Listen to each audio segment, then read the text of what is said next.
బాలకృష్ణ గారు నేను అసెంబ్లీలో మాట్లాడిన మాటల్ని తన ఉద్దేశాన్ని వైసీపీ పేటీఎం బ్యాచ్ వాళ్ళకు అనుగుణంగా మార్చుకుంటూ చిరంజీవిని బాలకృష్ణ గారు అవమానించారని చెప్పేసి వాళ్ళ సొంత పత్రికల్లోనూ టీవీల్లోనూ సోషల్ మీడియాలో అసత్య ప్రచారాలు చేస్తున్నారు. ఇది యథావిధిగా వైసీపీ బ్యాచ్ రోజు చేసే పని అదే.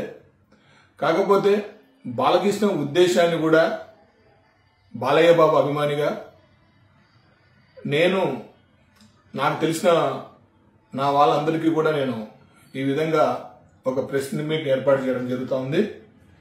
ముఖ్యంగా బాలకృష్ణ గారు ఈరోజు స్పందించిన విధానానికి గతంలో ఏం జరిగింది ఒక చిన్న విషయాన్ని మీతో పంచుకుంటున్నాను. 2021 నవంబర్ 24 ఇదే శాసన సభలో మంత్రి పేర్ని నాని ఆ రోజు ఏం మాట్లాడాడు, ఇక నుంచి థియేటర్స్ లో రిలీజ్ అయ్యే సినిమాలన్నిటినీ ప్రభుత్వమే టికెట్స్ జారీ చేసి ఆ వచ్చిన డబ్బుని వాళ్ళ అకౌంట్ లో జమ చేసుకొని వాళ్ళ ట్యాక్స్లు అన్ని తీసేసుకొని మిగిలిన డబ్బుని ప్రొడ్యూసర్స్ కి ఇస్తాము. అంటే డైరెక్ట్ గా థియేటర్స్ వాళ్ళు అమ్మేకి లేదు అనే ఒక వింత జీవోని పాస్ చేసినప్పుడు ఆ రోజు ఇండస్ట్రీ మొత్తం షాక్ అయిపోయింది. తెలుగు పరిశ్రమని ఎంత దిగజార్చే విధంగా ఆ రోజు వాళ్ళు కొత్త జీవోలు తీసుకొచ్చి అందరి హీరోల్ని, నిర్మాతల్ని, డిస్ట్రిబ్యూటర్స్ని, ఎగ్జిబ్యూటర్స్ అందరినీ ఒక భయంకరమైన పరిస్థితిని తీసుకొచ్చారు. ఆ పరిస్థితుల్లో ఇండస్ట్రీ నెక్స్ట్ సినిమాలు ఎలా రిలీజ్ చేయాలి, ఏం చేస్తే బాగుంటుంది అని ఎవరికి వారు వాళ్ళ స్వార్థం కోసం ఆ అధికార పార్టీకి భయపడి ఎవరి రూట్లో వాళ్ళ సినిమాలు బయటకు వేసుకోవడం కోసం ఏంటచ్చు, వాళ్ళ వ్యాపారాల నుంచి బయటకు పడిండడం కోసం ఏంటచ్చు, కానీ ఎవరి మార్గం వాళ్ళు ఎంచుకొని నయానో భయానో ఆయన దగ్గరికి పరిగెత్తారు. అది పక్కన పెడదాం. టికెట్లు రేట్లు పెంచమని లేకపోతే బెనిఫిట్ షోలు ఇమ్మని బాలకృష్ణ గారు ఏ రోజు ఏ పార్టీని తన సొంత పార్టీ ఉన్నప్పుడు కాదు, ఇతర పార్టీలు ఉన్నప్పుడు కాదు, ఏ పార్టీ ఉన్నా కూడా ప్రభుత్వం మాది ఉన్నాడు తప్పితే తన సొంతంగా ఏ రోజు తన సినిమాల కోసం కూడా వాడుకోలేదు బాలకృష్ణ గారు. అలా ఎవరైనా సరే బాలకృష్ణ గారు 1974 తాతమ్మ కళ సినిమా దగ్గర ఆయన సినీ జీవితం మొదలైంది.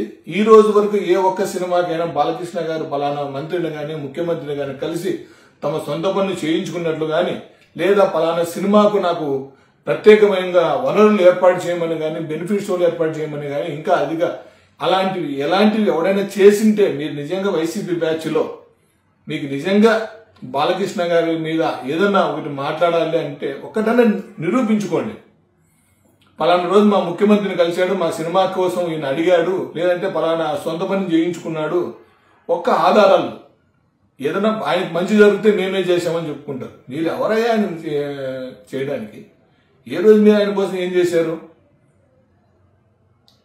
ముఖ్యంగా ప్రతి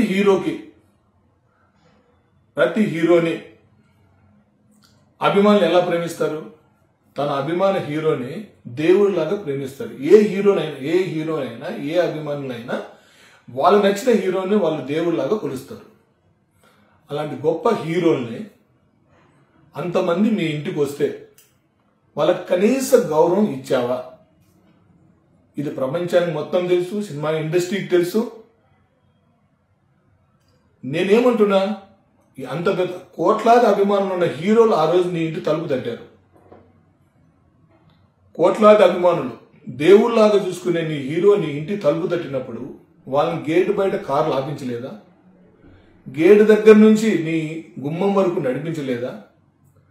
వాళ్ళు చెప్పిన సమయానికి అందుబాటులో ఉండి కూడా కలవకుండా వాళ్ళని గంటల కొద్దీ అక్కడ వెయిట్ చేయించలేదా? ఇన్ని చేస్తే అది సైకో పాలన అంటారనరా? ప్రపంచమంతా అనే పదాన్ని బాలకృష్ణ పబ్లిక్గా చెప్పాడు సైకో అని. తప్పేముంది దాంట్లో? అదే అసెంబ్లీలో మహిళల్ని నీచంగా ఇష్టం వచ్చినట్టు అసెంబ్లీ అంటే ఒక బూతు భారతం లాగా తయారు చేసి ఇష్టం వచ్చినట్టు మీరు భూత పదాలతో మాట్లాడిన రోజు ఏ గొంతు లేయలేదు. ఆ రోజు ఏ గొంతు ఎందుకు మాట్లాడలేదు? ఈరోజు ప్రపంచమంతా వైసీపీ అంటే ఏమంటుంది? సైకో పాలన అన్నారు. అందుకే మీకు ఈరోజు ఆ పరిస్థితి ఏర్పడింది. ఇవాళ రాష్ట్రంలో ఏ ఒక్కరిని అడిగినా కూడా మీ పాలన ఎలా ఉందనేది మీకు తెలుసు. అవన్నీ కప్పిపుచ్చుకోవడానికి, అభిమానుల్ని తప్పుదారి పట్టించడానికి, కూటమి కలిసిమెలిసి అద్భుతమైన పరిపాలన అందిస్తా ఉంది, ఎలాగైనా కూటమిలో గొడవలు తేవాలని, అభిమానుల మధ్య సిచ్చు పెట్టాలని, కులాల మధ్య ప్రాంతాల మధ్య సమస్య సృష్టించాలని, గుళ్ళు గోపురాలు సైతం వదలకుండా సోషల్ మీడియాలో ఫేక్ అకౌంట్లతో చేతగాని పనులన్నీ చేస్తున్నది మీరు, బాలకృష్ణ గారు కాదు. ఇవాళ ముఖ్యంగా చెప్పాలంటే ఒక పక్క సూపర్ 6తో మొత్తం తెలుగు రాష్ట్రం ప్రజలందరూ సుఖ సంతోషాలతో ఉన్నారు. మరోపక్క మెగా డిఎస్సి, మరోపక్క వైజాగ్ ఐటీ రంగంలో దూసుకుపోతా ఉంది, మరోపక్క పోలవరం ప్రాజెక్టు పరిగెత్తుతా ఉంది, మరోపక్క అమరావతి రాజధాని ప్రపంచ ఖ్యాతి చెందేలా ఇవాళ కూటమి ప్రభుత్వంలో నారా చంద్రబాబు నాయుడు గారి ఆధ్వర్యంలో భావితరాల రథసారథి భవిష్యత్తు నారా లోకేష్ గారు అనునిత్యం అహర్నిశలు పనిచేస్తున్నాడు. మీకు ఇవన్నీ చూసి గుండెల్లో రైలు పరిగెత్తున్నాయి. భవిష్యత్తులో ఇక వైసీపీ అంటూ ఉంటుందా అనే ఒక భయం మీలో మొదలైంది. కాబట్టే కూటమిని తెలుగుదేశం పార్టీ నుంచి ఏదో కారణం ద్వారా విడగొట్టాలని మీరు చేస్తున్న కుట్రలు ఎవ్వరూ నమ్మరు. అదే చిరంజీవి గారు చేతులు కట్టుకొని జగన్మోహన్ రెడ్డి దగ్గర ఇంటికి వెళ్ళి మాట్లాడిన రోజు బహిరంగంగా కూడా మా అన్న మాట్లాడేది నచ్చలేదు, మన హక్కుల కోసం మనం కొట్లాడాలని కూడా ఆ రోజు పవన్ కళ్యాణ్ కూడా పబ్లిక్ స్పీచ్లో ఆయన కూడా చెప్పారు. ఇది సైకో పాలన అంటే. అలాంటి మనం ప్రేమించే అభిమాన హీరోలందరినీ ఆ రోజు వైఎస్ జగన్ ఆ రోజు అవమానించిన నిజమే కదా. చిరంజీవి గట్టిగా అరిస్తే వచ్చారని చెప్పేసి అంటూ ఉన్నారు. ఓకే, సరే, గట్టిగా అరిస్తే వచ్చాడా రాలేదా అవన్నీ పక్కన పెడితే జరిగిన అవమానం అయితే కరెక్టే కదా. గట్టిగా అరిస్తే వచ్చే టైప్ ఆయన గట్టిగా మందలిస్తే పరిగెత్తుకుంటూ పోయారు అందరూ. మీ వెనకాల కోట్లాది మంది అభిమానులు ఉన్నారు. మీకు ఏం కర్మ? మీరు కూర్చుండే చోటికి ప్రభుత్వాలు వచ్చేలాగా మీ స్థాయికి అంత స్థాయికి దిగారు. ఇవాళ బాలయ్య బాబు ఏ రోజైనా అలా వెళ్ళాడా? మరి బాలకృష్ణ గారు మీకు మద్దతుగా మాట్లాడితే దాన్ని ఆయన అవమానించాడని మాట్లాడుతున్నారు. కాబట్టి ఈరోజు ప్రతి ఒక్కరు కూడా ఖండించండి. బాలకృష్ణ గారి సినిమా పరిశ్రమ కోసం మాట్లాడాడు.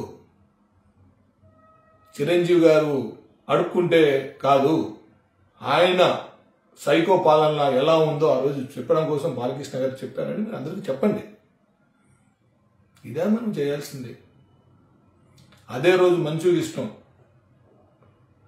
డైరెక్ట్గా కారు తీసుకుని తాడేపల్లి ప్యాలెస్లో ఆయన గడపగాడు ఆపి లోపలికి వెళ్ళాడు. కామెడీ అలీ గారు డైరెక్ట్గా లోపలికి వెళ్తున్నాడు. పోసాని కృష్ణమురళి గారు లోపలికి వెళ్తున్నాడు. పృథ్వీ గారు లోపలికి వెళ్తున్నారు. ఏమయ్యా, మనం ప్రాణాన్ని ప్రాణంగా ప్రేమించే మన హీరో రోడ్ల మీద నిలబెట్టలేదా? మనం ఆ రోజు బాధపడలేదా? ఎన్ని మాటలు మాట్లాడారు.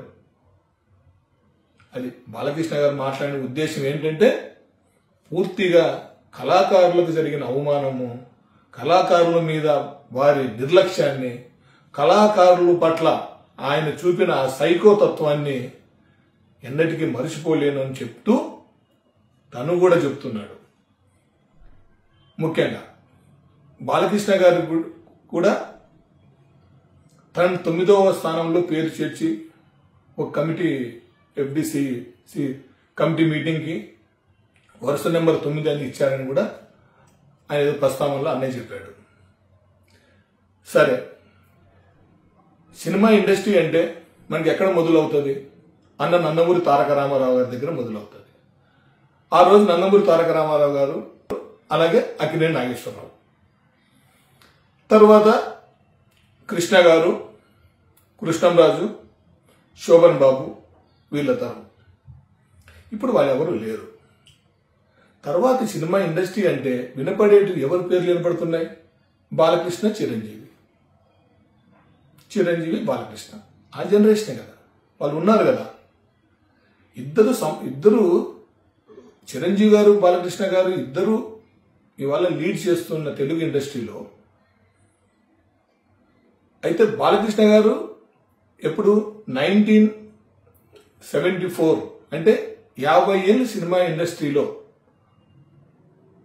110 సినిమాలు పైగా స్టిల్ వరుస బ్లాక్ బాస్టర్స్తో, బ్యాక్ టు బ్యాక్ బ్లాక్ బాస్టర్స్తో 100 crores అబోవ్ బ్లాక్ బాస్టర్స్తో నిర్విరామంగా దూసుకుపోతున్న వన్ అండ్ ఓన్లీ హీరో. ఒక ప్రాంతం కాదు, ఒక మతం కాదు, ఒక ఏజ్ కాదు, అన్ని జనరేషన్స్తో వరల్డ్ వైడ్గా ఇవాళ జై బాలయ్య, జై బాలయ్య అని పిలిపించుకుంటూ ఆయన దూసుకుపోతున్న హీరో. ఆయన ఏ స్థానంలో పెట్టాలా, ఆయన స్థాయిని డిసైడ్ చేసి ఆయన స్థానాన్ని డిసైడ్ చేయాలా అంటే ఈ ఎక్స్పీరియన్స్ సరిపోదా? అయితే చిరంజీవి పేరు సెకండ్, బాలకృష్ణ పేరు ఒకటో పేరు పెట్టచ్చు, లేదా బాలకృష్ణ పేరు రెండో పేరు పెట్టి చిరంజీవి పేరు ఒకటి అయినా పెట్టచ్చు. వాళ్ళిద్దరి పేర్ల తర్వాతే కదా ఎవరి పేర్లైనా మనం చేర్చచ్చు. ఇవాళ సినిమా ఇండస్ట్రీకి రామారావు గారు, నాగేశ్వరరావు గారి తర్వాత, కృష్ణంరాజు కృష్ణ గారి తర్వాత ఇవాళ ఇండస్ట్రీలో నిలబడిన వ్యక్తులు ఎవరైనా ఉన్నారు అంటే అది బాలకృష్ణ గారు, చిరంజీవి గారే. బాలకృష్ణ గారి ఫ్యామిలీ నుంచి ఎంతమంది వచ్చిండొచ్చు, చిరంజీవి గారి ఫ్యామిలీ నుంచి ఎంతమంది ఉండొచ్చు, మిగతా హీరోలు అందరూ వచ్చిన వాళ్ళందరూ ఒక ఫ్యామిలీ. వాళ్ళందరికీ పెద్ద దిక్కు వాళ్ళిద్దరు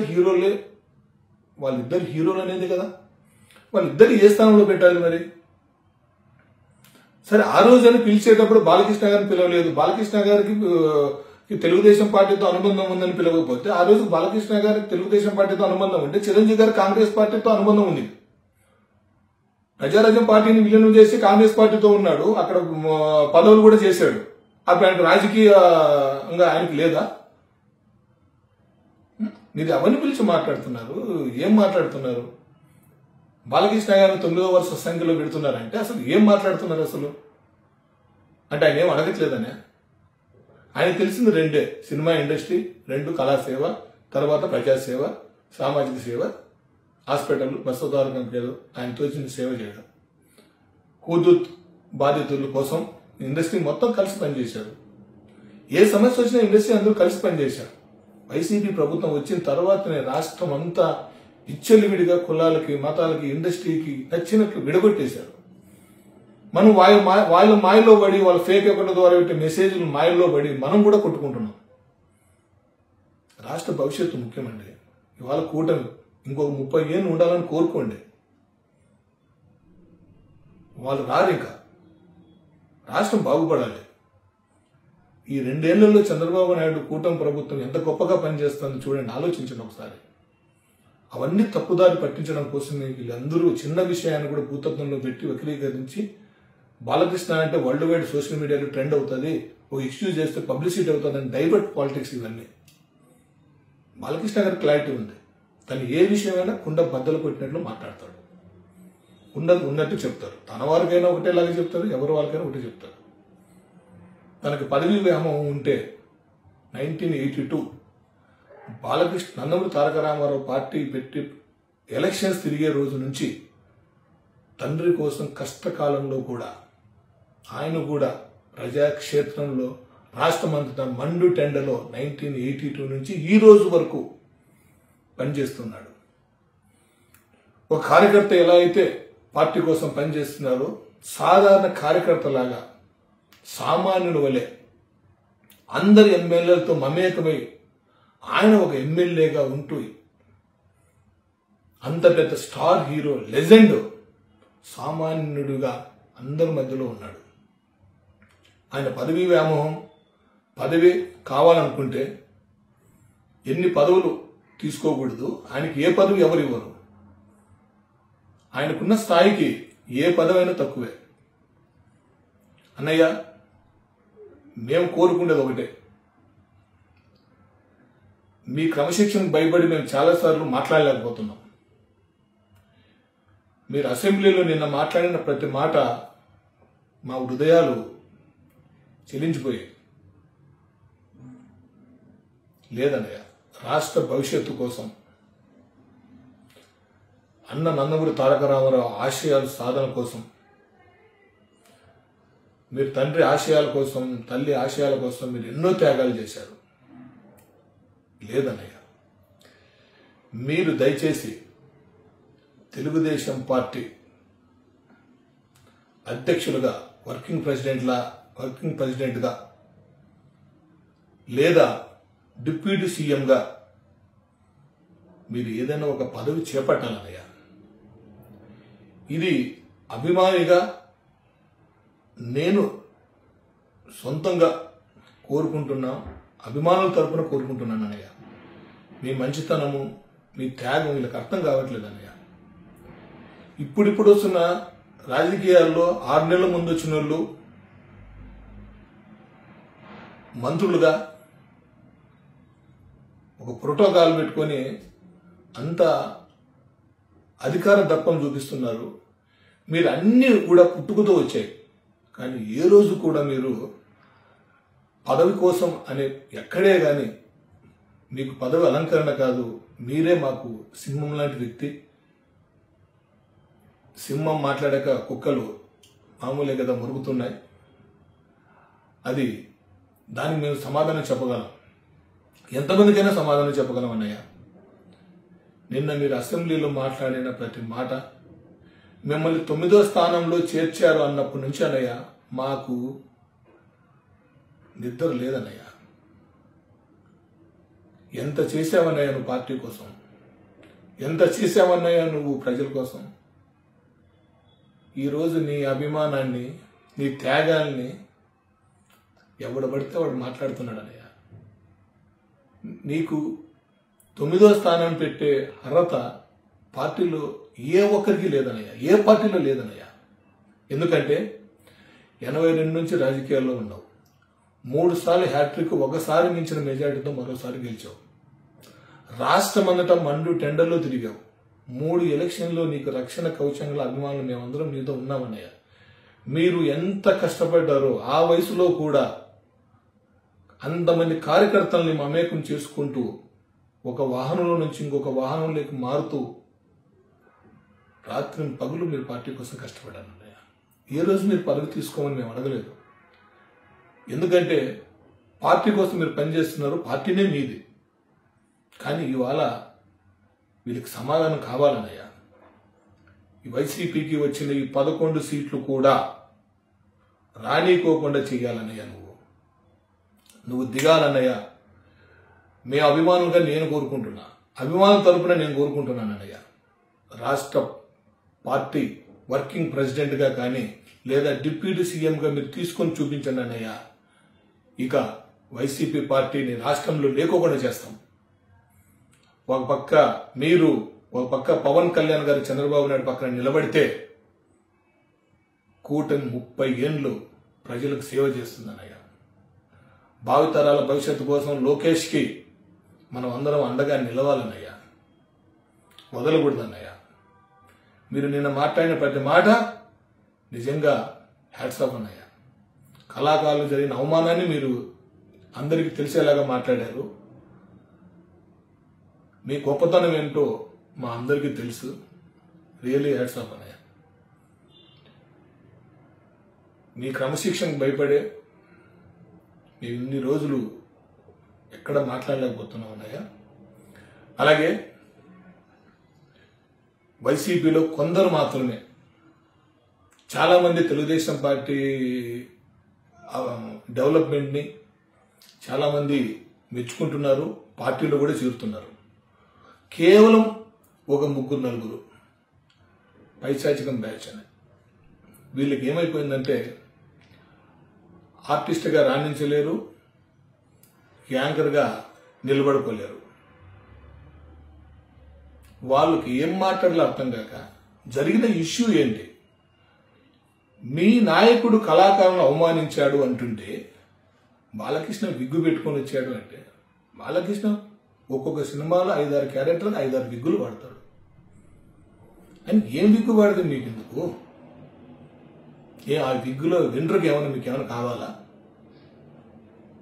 ఏం కావాలా? అంటే విగ్గు పెట్టుకోవడం ఏమైనా తప్ప? విగ్గు పెట్టుకోకూడదా? సబ్జెక్ట్ ఏంది ఇక్కడ? మీ నాయకుడు కళాకారులను అవమానించాడు అన్నప్పుడు దానికి ఆన్సర్ చేయండి.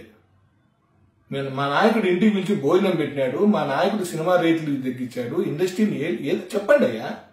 అది చెప్పకుండా బాలకృష్ణ విగ్గు పెట్టుకున్నాడు అనేది ఒక సొల్లు పోతాడు. ఇంకొకడేమో గ్లాసులు పెగ్గు. నువ్వు చూసావా? నువ్వు కూర్చొని పెగ్గు వేసావా? బోసిడీకే బాలకృష్ణ గురించి మాట్లాడతావరా? బోసిడీకే నువ్వు పాలు తాగుతాడవా? లీటర్లు తాగుతావా నువ్వు? బోసిడీకే నువ్వు బాలకృష్ణ గారు పెగ్గు వేసుకుంటాడు, బాలకృష్ణ గారు విగ్గు పెట్టుకుంటారు. అదేమో తప్ప విగ్గు పెట్టుకునేది? ప్రజా నాయకుడుగా ఉన్నప్పుడు ప్రజలు పనికొచ్చేట్టు మాట్లాడు. నీ నాయకుడు కళాకారులను అవమానపరిచాడా లేదా అది నిరూపించుకో. అసెంబ్లీకి విగ్గు పెట్టుకొని వచ్చాడు. నీకెందుకు బొసిడికి ఇవన్నీ? ఖబర్దార్ ఇంకొకసారి బాలయ్య జోలికి వస్తే ఈసారి అన్నయ్య కూడా చెప్పాం, మా బాలయ్య బాబు అభిమానుల సత్తా ఏందో మేము చూపిస్తాం. అంతేకాదు అభిమానం కోసం కేసులకి భయపడే వాళ్ళం కాదు, జైల్లోకి భయపడే వాళ్ళం కాదు. మీరు సైకో ప్రభుత్వంలో అక్రమ కేసులు పెట్టి జైల్లో పెట్టిస్తామని బెదిరిస్తే బెదిరిపోయే వాళ్ళు కాదు. ఫ్యాన్స్ ఇక్కడ తగలబెట్టేస్తారు, జాగ్రత్తగా ఉండండి. జై బాలయ్య, జై బాలయ్య, జై తెలుగుదేశం, జై కూటమి.